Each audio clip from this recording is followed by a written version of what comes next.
Olha, hoje eu vou trazer.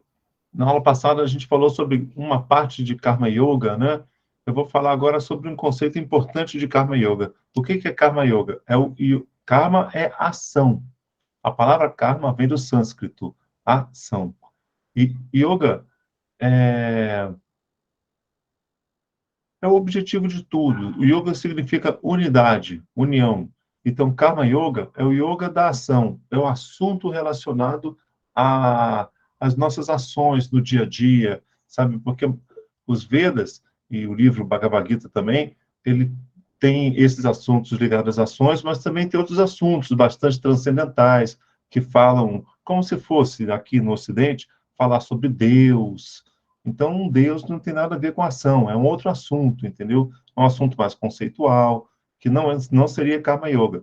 Karma Yoga tem a ver com a nossa vida aqui, com o nosso mundo aqui, as nossas ações nesse mundo aqui, do dia a dia, tá? Então, hoje, eu vou trazer um verso importante na Bhagavad Gita sobre Karma Yoga, um verso bastante famoso, que é o verso 47 do capítulo 2. E eu só vou abordar uma pequena parte desse verso, né? Os versos da Bhagavad Gita e nos Vedas em geral, eles são todos em sânscrito. Esse verso que eu vou falar, então, originalmente é em sânscrito. É karmani evarikara estema paleshu kadachana ma karma pala retrubur matesangosto karmani. Um verso em sânscrito. Aí, a primeira parte desse verso é: você tem direito à ação, ao karma, mas nunca a seus frutos. Jamais. Então, olha só, você tem direito à ação, mas não aos frutos da ação. Basicamente é isso. O que seria um fruto da ação? Fruto da ação é o resultado da ação. Karma pala. O que você quer com a ação? Então, por exemplo, quando você toca o botão de um elevador, isso é uma ação, é o karma. Qual é o fruto da ação? Qual é o karma pala? Seria o elevador chegar até você, para você entrar nele. Simples assim. Toda ação que você faz, você deseja um resultado, certo? Quando você assiste um filme na televisão, qual é o resultado que você quer? Assistir o filme. Né? É assim, é tranquilo. Quando você deita na cama, o que você quer? Dormir. Pode ser outras coisas também, mas no exemplo, você deita na cama, é a ação. O resultado da ação é dormir. Certo? Então é isso. Esse verso diz o seguinte: você tem direito à ação, mas não ao fruto da ação. Então você tem o direito de você fazer as coisas. Isso pertence a gente. Mas o resultado da ação não pertence a você, não pertence a nós. Então, você tem o direito de apertar o botão do elevador. Agora, se ele vai chegar ou não, isso não pertence a você. Simplesmente não pertence. Você vai deitar na cama. Isso pertence a você, é fruto do seu desejo. Cama, desejo. Então, isso é fruto do seu desejo. Agora, se você vai adormecer de fato ou não, isso não pertence a você. Simplesmente não é seu. Não é dado ao ser humano isso, ter o direito ao fruto. Aí você vai falar, Marcelo, mas isso é óbvio. Sim, é óbvio mesmo. É a coisa mais óbvia do mundo. Então, vamos abordar isso, essa parte desse verso hoje. Esse verso serve para todo mundo. Não é para quem estuda os Vedas, mas mesmo para quem estuda os Vedas. Tem uma parte dos Vedas que é uma linhagem de pensamento dos Vedas, que é como se fosse a nossa linhagem aqui ocidental, que acredita num Deus, no Pai que está no céu, sabe? Mesmo sabe, as pessoas que acreditam nesse Deus, o Pai que está no céu. Então, nesse caso, o resultado da ação pertenceria a esse tal Deus, o Pai que está no céu. Então, eu faço aquela coisa, mas o resultado pertence a você. Tipo, que seja feita a vontade de Deus. Jesus até falou isso. Pai, livrai-me de mim esse cálice, mas que seja feita a sua vontade. O que Jesus queria? O que ele falou como sendo esse cálice? O sofrimento que ele ia passar, né? A via crucis, a morte dele sofrida, antes desse processo todo, ele teve a visualização desse processo todo e falou, nossa, isso aí eu não quero, não. Isso eu não quero. Ele pensou com ele mesmo.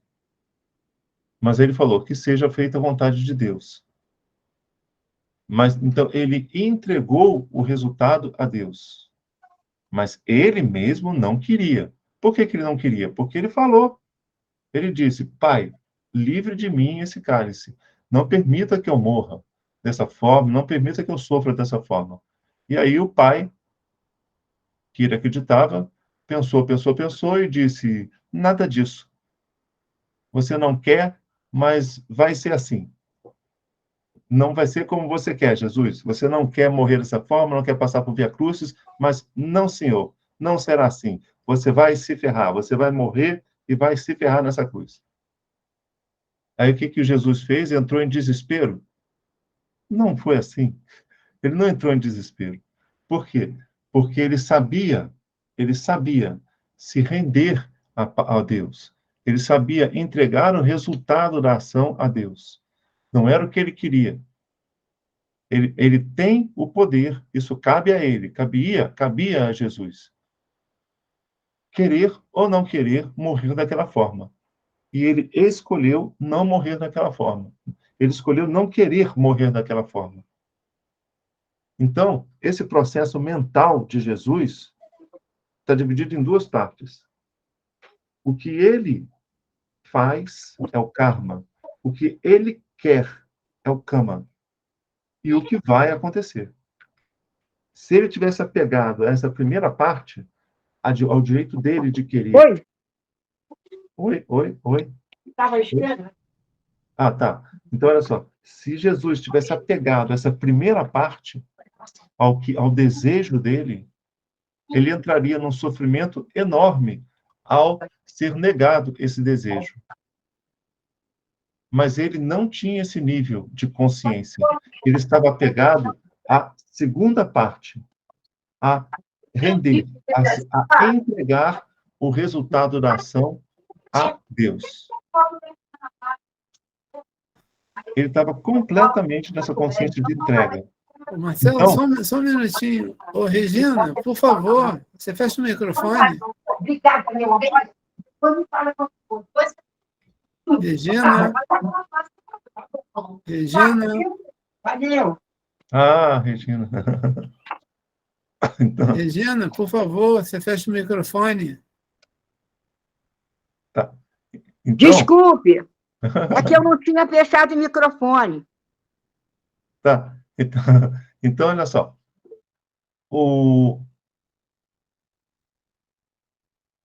E para as pessoas que não, na linhagem dos Vedas, que não acredita dessa forma, que não acredita num Deus, o Pai que está no céu. Seria aquela onda, aquela parábola da onda e do mar, não é? Existe todo. A onda seria o eu, o Marcelo, a minha consciência individual de Marcelo. O mar seria tudo, a minha consciência infinita. O meu eu sou é consciência infinita. Tem outra parte dos Vedas que acredita dessa forma. O todo, o infinito, e não um Deus personificado, personificado entre aspas. Então, mesmo para essa outra parte que acredita num Deus, ou que acredita no infinito, na consciência do infinito, se lembra da parábola da onda e do mar? Eu sou onda ou eu sou mar? Mesmo a onda que diz eu sou onda, eu sou Marcelo, quando a onda se desfaz, ela é mar, ela é água. A onda é água. E mesmo na forma de onda, ela só é água. Assim somos nós. nós temos uma consciência individual. Digo, eu sou o Marcelo, mas, na verdade, eu sou água. Eu não sou uma onda, eu sou a água. Então, isso para essa parte dos Vedas, para quem não acredita num Deus controlador, um Deus que manda, o Pai que está no céu, diz que isso não existe, o que existe é a consciência universal, e eu sou essa consciência universal. Mesmo essa parte, aqui no Karma Yoga, quando eu realizo uma ação e desejo o resultado dela, o resultado dessa ação estaria no mar, na água, no infinito, e não na onda, certo? A onda, ela se levanta, mas se ela vai fazer um tubo, ou se ela vai encolher, ou se vai acontecer alguma coisa, um roda-moinho, alguma coisa, isso não pertence à onda, isso está no mar. Mesmo para essa parte dos Vedas, então, o desapego aos resultados também faz sentido. E para o ateu, que não acredita em nada, fala, tudo isso é uma balela, isso não tem significado nenhum, eu nasço e morro, e quando morro acaba tudo, eu vivo a minha vida e só isso aqui que existe, é a matéria pela matéria. Mesmo para esse verso faz sentido, porque o resultado da ação não vai pertencer a mim, mesmo para um materialista que não acredita em nada. Ele tem que saber que o resultado não pertence a ele. Depende da sorte, do azar, de várias coisas, mas são coisas que a gente não tem domínio na nossa vida. Então, essa parte do verso, você tem direito à ação, mas nunca aos seus frutos, vale para qualquer pessoa de qualquer linhagem. Por quê? Porque é óbvio que a gente não tem o direito ao resultado. Entendido isso, eu vou perguntar para vocês. Se é tão óbvio assim, e é, por que que a gente enlouquece no controle dos resultados? Por que que a gente enlouquece? Por exemplo, quando eu estou fazendo um concurso público, eu fiz o concurso público e fico ansioso para saber se vou passar ou não. Meu Deus, o resultado não pertence a mim. Por que que eu estou com essa ansiedade toda?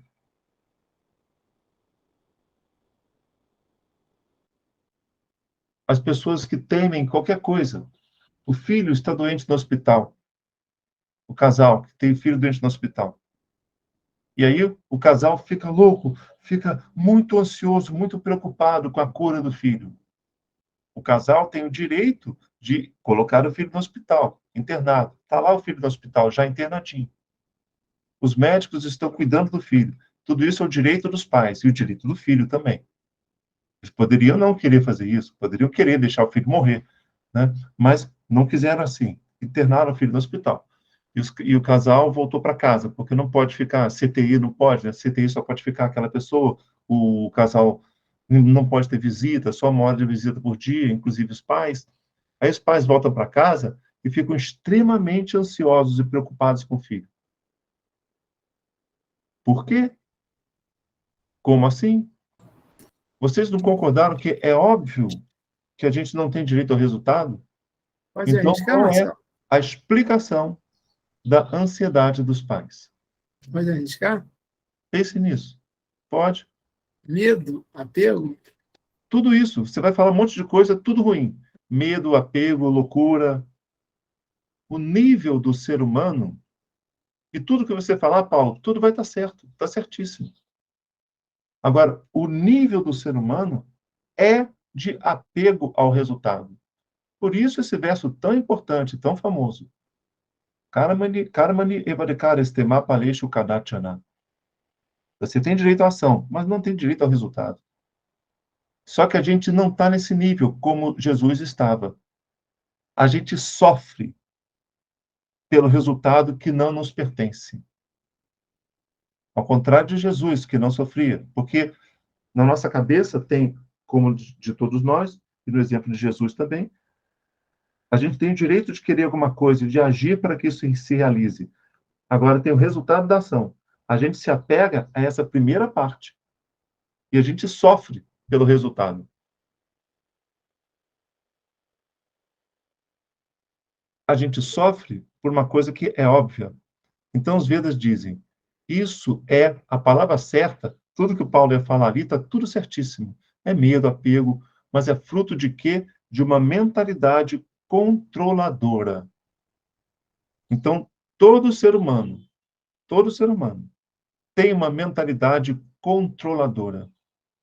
Os seres espirituais que estão no nível de se acharem os controladores, encarnam em planetas de controladores. Nós aqui na Terra vivemos num planeta de controladores. A Terra é um planeta de seres controladores. Então, pessoas, seres espirituais, né, que estão nesse nível de vibração, encarnam em planetas como o nosso, o planeta dos controladores. Somos todos nós pessoas de mentes doentias,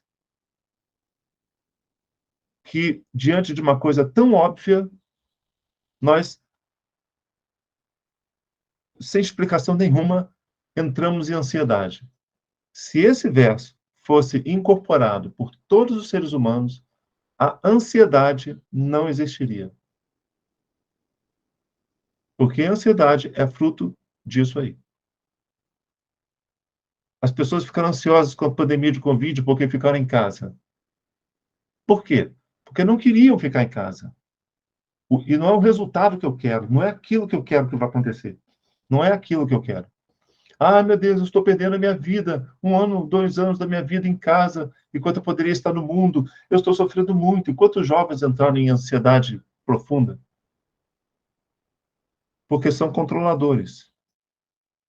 Não, eles não determinam o que vai acontecer. Isso simplesmente está acontecendo. Não pertence a mim. Ah, mas eu não queria que fosse assim. Ah, eu não queria que fosse assim. A gente pode não querer. Não tem problema nenhum. Mas quando a gente sofre pela não realização do resultado, aí está o problema. A gente não tem que ser indiferente quanto ao desejo da realização do resultado. Não é isso. A gente tem uma opinião sobre o que a gente quer que aconteça. Todo mundo tem. E é para ter. Como não ter? Né? Todo mundo tem uma opinião sobre alguma coisa. Agora, quando a gente sofre por isso, aí está a doença. E os Vedas dizem, até de uma forma muito cruel, isso é uma doença. A ansiedade, sim, é uma doença, mas ela é a consequência da doença. É o sintoma. A doença mesmo é a índole controladora. Isso é uma doença. Então, você pode tratar a ansiedade com ansiolíticos, com remédios psiquiátricos. Você trata da doença, você trata da consequência da doença, mas não trata a doença, segundo os Vedas.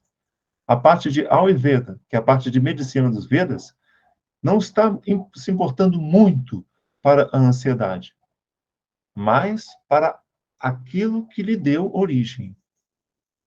Então, a literatura védica, ela é uma literatura, pode-se dizer assim, de medicina preventiva. Porque quem incorpora isso não entra, no nosso caso aqui, em doenças mentais. Vê se Jesus, com aquela vidinha horrível que ele tinha, entrava em ansiedade. E se você pensar bem, a vida dele era horrível. E a gente entra em ansiedade. O nível espiritual, o nível de consciência é outro. Então, nós aqui sofremos. Se a gente pensar nisso o tempo inteiro, já expande a nossa consciência. Marcelo, qual é o objetivo disso aí que você está falando? É a gente não entrar em ansiedade? Olha, e só isso já seria um objetivo muito bom. Muito bom. Mas não é apenas esse. Tem um objetivo muito maior do que esse. quando eu controlo algo, quando eu manifesto a índole controladora, eu estou fechado no Marcelo. Naquela parábola anterior, eu estou fechado na onda. Eu digo, eu sou a onda, eu sou o Marcelo. Porque o Marcelo deseja. E Marcelo sofre pelos seus desejos. Marcelo não deseja morrer e nem ficar doente. Quando eu me fecho em mim mesmo, que os Vedas chamam de arrancar o ego, quando eu me fecho no meu próprio ego, arrancara, isso é uma doença que me faz sofrer. Eu sofro por isso. Cada vez que eu entrego o resultado, como se Jesus dissesse que seja feita a sua vontade, quando eu entrego o resultado, eu vou, aos poucos, saindo do quadradinho Marcelo. A minha consciência vai se expandindo. Então, o que me faz sofrer é a minha consciência restrita no Marcelo. Marcelo, meu nome é Marcelo. Então, quando quando eu vou aprendendo a entregar o resultado, a entregar, eu estou fazendo o exercício de expandir minha consciência para além do Marcelo.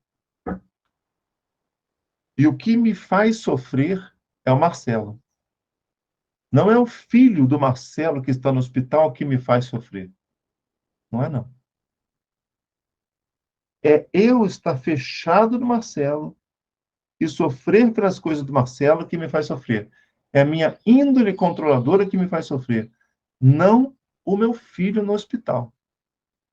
A gente acha que o sofrimento vem do externo, do filho do hospital, da pandemia Covid, que me obriga a ficar em casa, de muitas coisas. Quem será o presidente que vai ser eleito amanhã? O que será do Brasil? Isso me dá uma ansiedade enorme. Que time vai ganhar a Copa do Mundo? Sei lá. Tudo isso, a gente diz que tudo isso faz a gente sofrer. A temperatura, a guerra na Ucrânia, a fome, a violência, o tráfico de drogas. Mas não é isso que nos faz sofrer. O que nos faz sofrer é a gente mesmo. O sofrimento está na gente. Jesus tinha um grau de sofrimento enorme e não sofria por isso. Ele e muitos outros. E os Vedas dizem, isso é possível ao ser humano, esse não sofrimento, essa expansão da consciência. Nós vivemos para expandir essa consciência.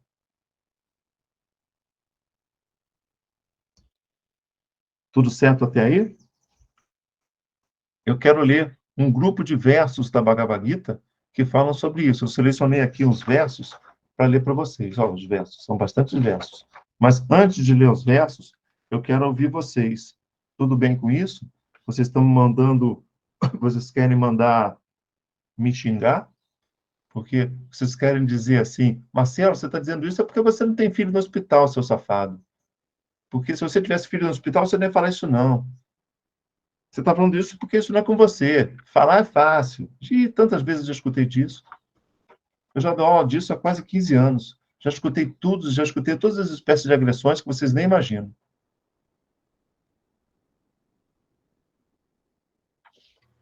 Não, Marcelo, esse não é o Deus, não, Marcelo. Deus está aí para curar meu filho no hospital. É o Deus da cura. Deus está para me isso deixar deve, feliz. isso Deus está deve isso ser. Oi, não. Márcia. Tudo bom, Marcela? É Beth. Eu sei Oi, que me Beth. atrapalhei. Tudo bom? Isso deve ser uma daquelas coisas mais difíceis, né? Porque assumir que a gente é controlador é difícil, porque é uma característica muito própria do ser humano, e trabalhar isso vamos dizer assim, na essência de cada um é difícil, né? Eu como reikiana, eu tenho um princípio do Só por Hoje, que é não me preocupo, né? E isso aí é um daqueles que eu acho que é um dos mais difíceis, né? A gente fica com raiva e desfica, mas o primeiro é não se preocupe, e é um exercício, eu já não falo nem mais diário, é horário. Você toda hora está exercitando isso, senão, senão dá ruim no final do dia, você não sobrevive, né? Tem que ter muita. A ansiedade é um mal do homem de hoje, né? É muito Com difícil. certeza, Beth, com É certeza. muito difícil. E Muito, você falou muito algumas difícil. coisas que foram perfeitas, Beth. Isso é difícil mesmo. Porque está na índole do ser humano, nós estamos acostumados há muitos nascimentos, muitas vidas, a sermos controladores. Então, nossa, como é que a gente vai mudar a nossa consciência? Não é fácil. Porque o mundo que a gente vive, nossa, os Vedas chamam esse mundo de Maya. Maya é muito forte. E é para ser. Aí Maia põe o seu filho no hospital. Ai, isso é difícil, viu? Como é que a gente não vai entrar em ansiedade, meu Deus? Como? Quer ver o que prejudica a vida sexual de um casal? Um filho doente. Eles não transam mais. Aí todo o planeta vão dizer: nossa, eles são pais excelentes, se preocupam com os filhos. Ruim, Ô, É Marcelo, complicado. entendeu? Na verdade, a gente existe. está tão acostumado a sermos controladores que o mundo não enxerga, o mundo bate palma para quem é controle. Nossa, os pais são bons, eles não transam mais, eles estão preocupados com o filho. Não, não, não. É o contrário. É o contrário. Eles estão gerando uma energia ruim. E é O casal difícil você. transcendental é aquele Sim, que se rende ao transcendental e transa bem enquanto o filho está no hospital. Esse é um bom casal. E esse é, é, casal vai ajudar na cura do filho, não o outro. O outro vai atrapalhar com a sua energia negativa. entendi. É difícil. Pô, Te falar, isso aí é pro monge. Isso já é para o monge. Paulinho, já vou deixar você falar. Eu só queria falar só uma coisinha para eu acabar aqui. É que eu acho que, além de ser difícil, é difícil quando você enxerga isso numa outra pessoa. Minha mãe, por exemplo, é uma pessoa muito ansiosa. Quando eu chego e falo para ela, minha mãe é reikiana também, mas dessas horas que princípio, ela pega os princípios e joga para o alto, ela não nem lembra. E eu falo, mãe, por que você se preocupa? Aí ela vira para mim, minha filha, eu sou assim. Aí eu, é, é a gente brinca a famosa síndrome da Gabriela, né? Eu nasci assim, vou morrer assim. Pelo amor de Deus, não, né? A gente está aqui para evoluir. Então, eu trabalho isso muito nela, muito. E mãe a gente trata com muito amor, né? Eu vou lá e vou conversando para tirar um pouco dessa carga de ansiedade que a gente não tem controle. E as coisas estão perdendo o controle do nosso entorno, a gente fica mais ansioso ainda. É isso. com certeza é É. difícil mesmo. Agora, Falo. Ah, Ô, os, os Vedas dizem o seguinte: um segredo para a gente tratar esse controle. Quando você se rende, quando você entrega esse controle, você entrega a quem? Eu vou usar uma linguagem bastante ocidental. Ocidental. A gente entrega a Deus. Os Vedas não têm exatamente essa, essa forma de pensar. Eu estou simplificando porque a nossa aula é curta, então não vou falar de Deus, da visão do Vedanta. Não vou falar, vou usar a filosofia ocidental, mas que cabe muito bem aqui no nosso contexto de hoje. Então, quando a gente entrega e se rende a Deus, quando a gente tem em nós a força de Deus, e quando a gente sente isso, e quando a gente entrega de todo o coração, a gente fica bem quanto ao nosso controle. A gente diz: a cura do meu filho não pertence a mim, pertence a Deus. E o amor que a gente tem a Deus é tão grande que cura a nossa índole controladora. Foi exatamente o que Jesus fez. Afasta de mim esse cálice, mas que seja feita a sua vontade. Eu entrego a Deus essa vontade. E o amor que ele tinha por Deus era tão grande que o preenchia completamente. E não tinha mais o controle dentro dele. tinha a rendição, o amor, o relacionamento que ele tinha com Deus que ele acreditava. Então, esse relacionamento transcendental é uma dica muito boa e poderosa para isso que a Beth falou que é muito difícil, e é mesmo. Mas quando a gente incorpora o poder de Deus, a gente consegue vencer essa dificuldade. E isso, né, entregar isso a Deus nos dá prazer. É bom. A gente vive uma vida mais feliz, em paz. Isso é bom. Então, uma boa dica mesmo para a nossa índole controladora é se aproximar da visão de Deus como aquele a quem você vai entregar o resultado e não solicitar um resultado. Por exemplo, Deus, cure meu filho no hospital, por favor. Opa, isso você só está fortificando a sua índole controladora. Pensa bem. Deus, cure meu filho no hospital. Opa, cadê a expansão da sua consciência? Você vai continuar ficando nervoso, ansioso. Você pode falar como falou Jesus. Deus, meu filho está no hospital. Eu desejaria muito que ele ficasse curado, mas que seja feita a sua vontade. Então, nesse depois do mais que seja feita a sua vontade, a nossa consciência tem que estar nesse depois do mais. Depois, e não antes. Eu desejaria muito que meu filho ficasse doente. Não, ao contrário. Eu desejaria muito que meu filho ficasse curado. Ó, Deus, a nossa consciência não tem que estar aí. Tem que estar no depois. Mas que seja feita a sua vontade. Pronto. Esse é Jesus.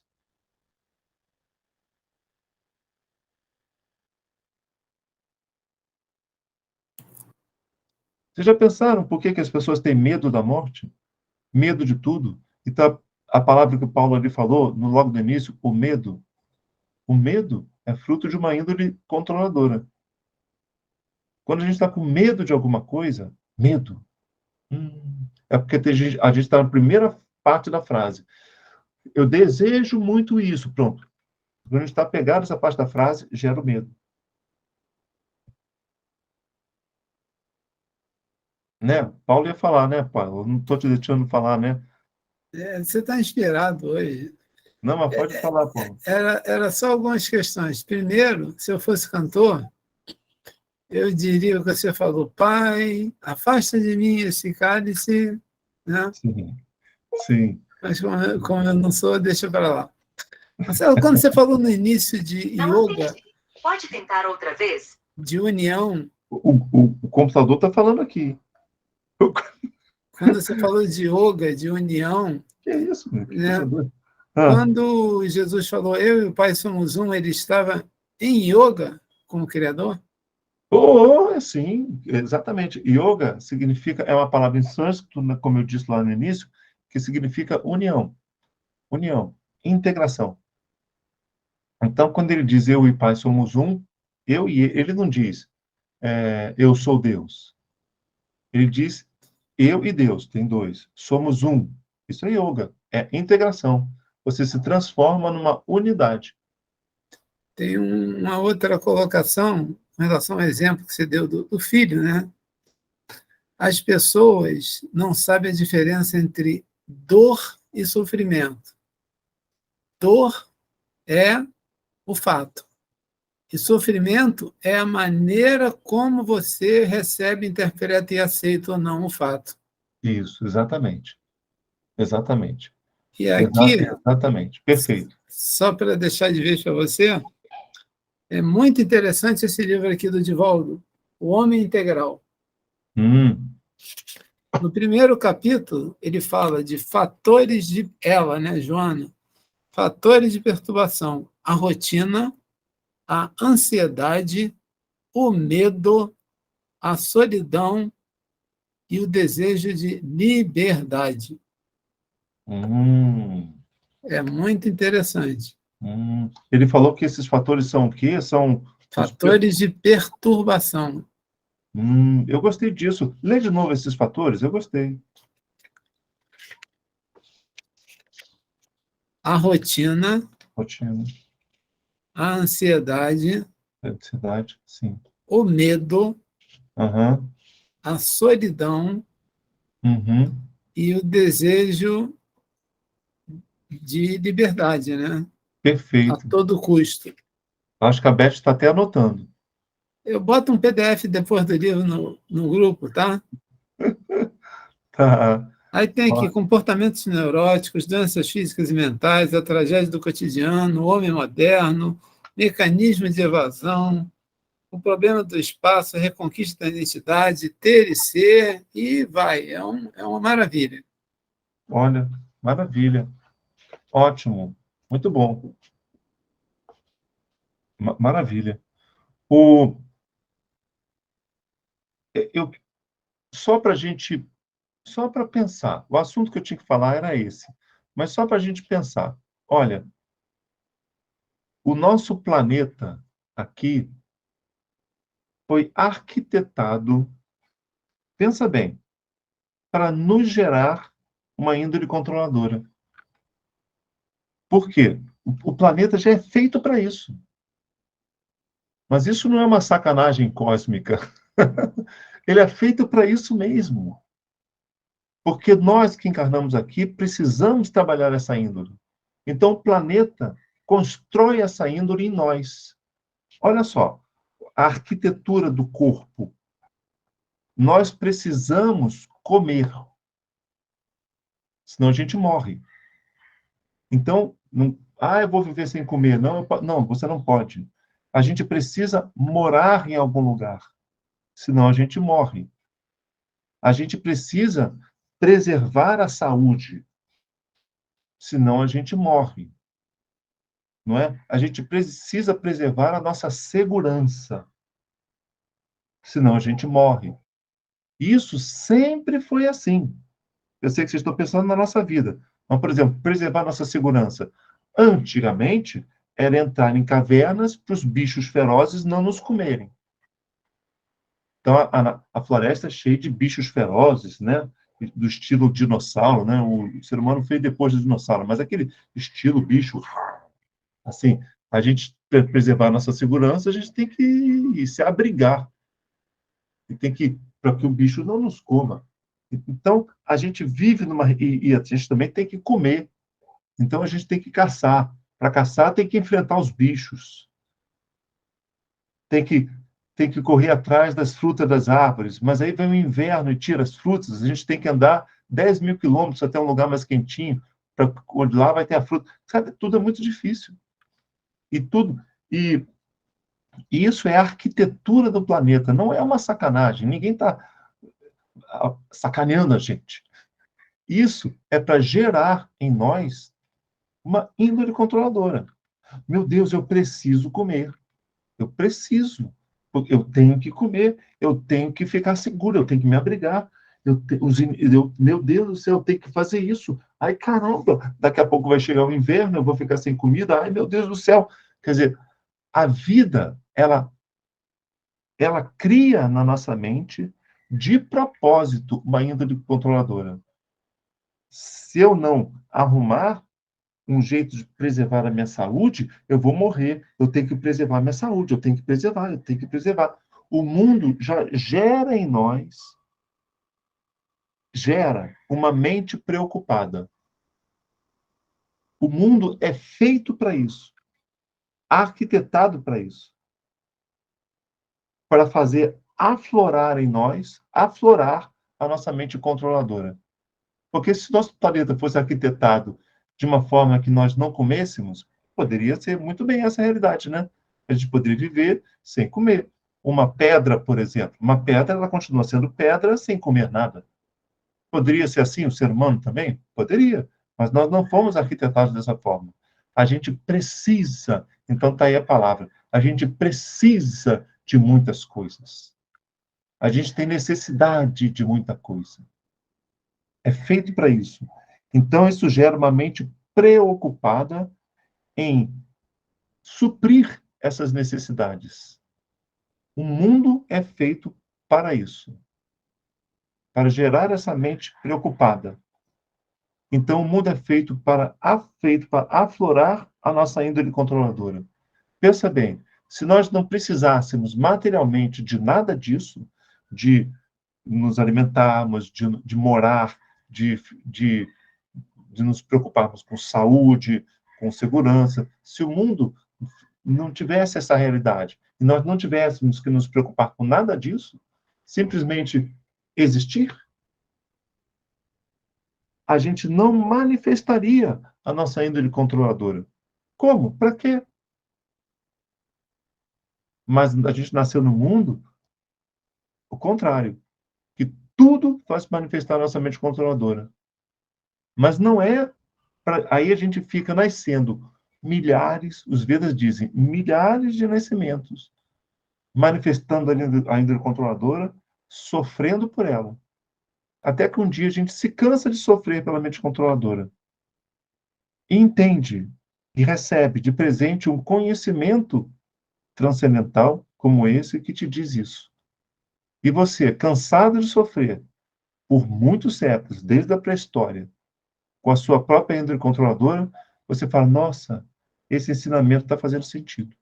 Então, o que eu quero dizer? O mundo é arquitetado para isso. O mundo não está errado, o mundo está certo. Ele faz a gente manifestar justamente aquilo que precisamos transcender em nós, a índole do controle. E aqui estamos nós. Todos nós.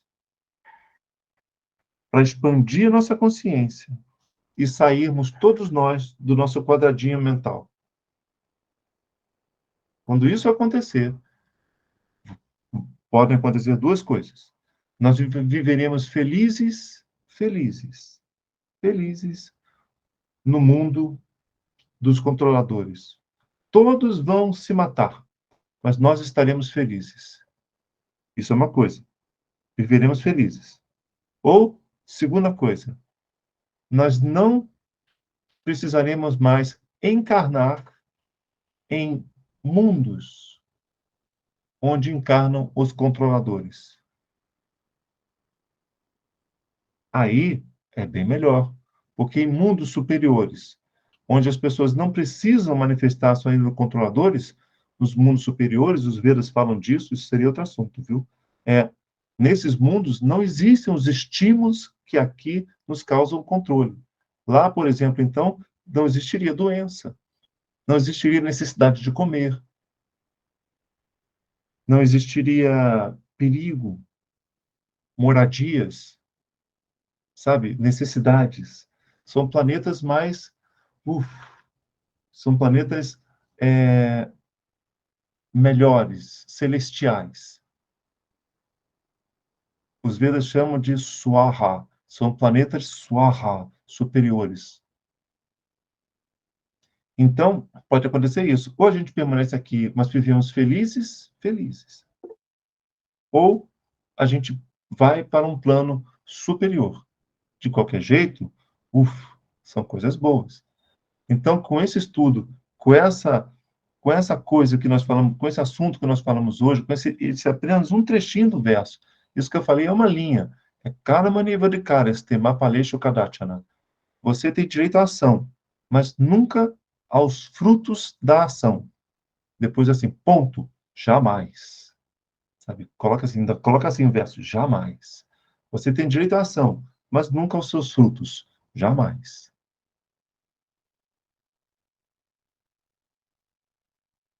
É isso. O que eu tinha para falar hoje é isso.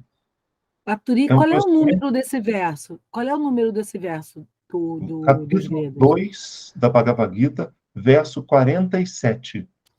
Capítulo 2, verso 47. Marcelo, uma dúvida. É um verso muito famoso. Você falou que gratidão. nos Vedas fala de planetas, né? Como é que é o nome?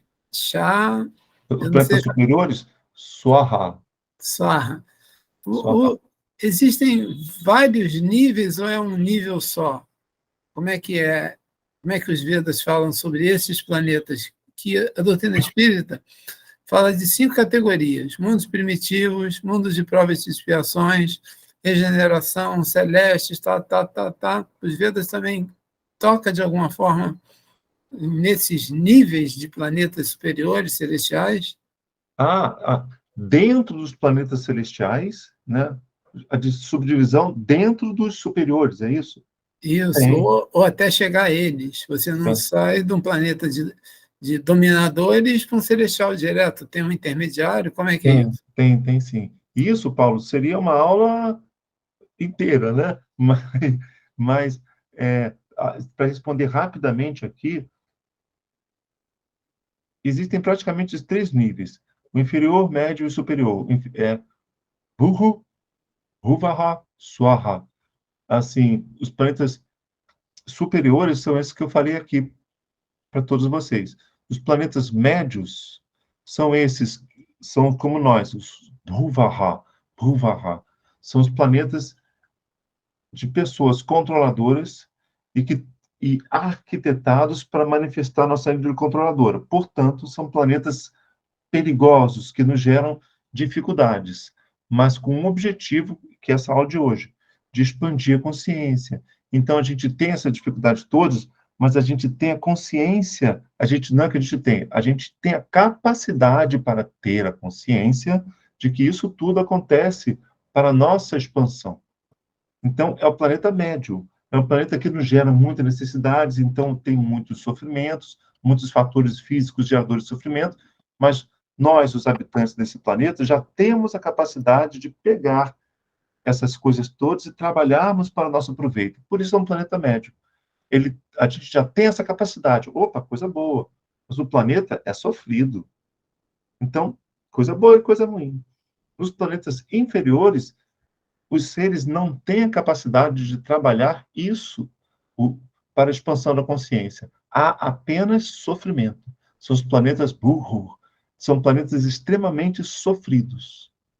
Lá só existe o sofrimento, sem a capacidade do ser de transcender o sofrimento. Ele apenas sofre. Você só letra para a gente? Como é que é? Se lembra do mantra Gayatri? Gayatri, Um mantra famoso. Om Bhuva Swaha Tat Savitur.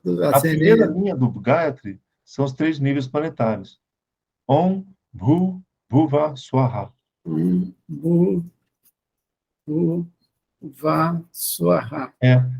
Como aqui não vai dar muito mais tempo, se você colocar no Google, Gayatri, né? Gayatri é G de gato, A, Y, A, T-R-I, Gayatri.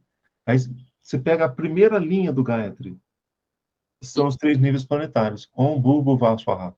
Quando tivesse para acabar, eu ia pedir para você fazer uma prece. Mas, em vez de fazer uma prece, eu vou pedir para você cantar o Gayatri Mantra. O que você acha? Olha, ótimo. Pode ser. Vamos cantar o Gayatri. Mas vocês viram como essa aula de hoje é, assim, extremamente importante, gente? E o pior é que ela é extremamente óbvia. Mas só que o óbvio, o que é legal é que é tão óbvio que chega a ser ridículo. O nosso sofrimento é baseado no óbvio. No óbvio que não... Oi, vocês estão me vendo, gente? A Beth quer falar. Eu queria só fazer uma... Eu fui pegar na minha versão aqui do Bhagavad Gita e eu achei o final desse verso ainda mais interessante, que ele bota assim, que quando a gente fala da ação, né, que você não tem vamos dizer assim, você não consegue controlar o que você faz no resultado, a consequência, aí no final ele bota assim, não te envolvas na não ação, porque a tendência sua seria, de repente, não agir. E ele diz assim, não, continue fazendo, né? Foi assim que eu interpretei. Na minha versão, no final, ele ainda diz assim, não te envolvas na não ação. Então, continue trabalhando para o seu melhor, né? Continue. Matesango astua karmani. Não se envolva, não se apegue ao akarma, a não ação. A não ação. Matesangostou akarmani. Não se apegue, não entre na não ação. Mas isso, na verdade, Beth, é a Ah, consequência da linha anterior. Esse verso é extremamente profundo. Eu dei uma linha, viu? eu achei também, gostei. É, O próximo esse encontro você verso, pode continuar nele. esse verso, ei, Desculpa. mas aí vai dar o que falar, hein? O verso inteiro é: você tem direito à ação, mas nunca aos seus frutos. Jamais. Nunca se considere a causa do fruto da ação. E nunca se apegue à não ação. Meu Deus, esse verso é muito louco. Nunca É se considere a causa muito. do fruto da ação? Como assim? Se o fruto da ação por uma pessoa morrer, eu dou um tiro numa pessoa. Eu dou um tiro numa pessoa. Então eu não sou a causa dela ter morrido, não? Como assim? Eu não sou a causa É do fruto da ação? Ué, não entendi. complexo. É Se eu dei um tiro na complexo pessoa, isso. a pessoa morreu, então eu sou a causa da morte dela. O verso está dizendo que não. Nossa, Isso aí nossa. dá pano para manga, boas Dá, discussões. dá sim, dá, com certeza. Aí, eu, na próxima aula, ou eu continuo a discutir esse verso, que é um verso extremamente importante de Karma Yoga, ou eu passo para um outro assunto. Até lá eu vejo, né? Daqui a um mês.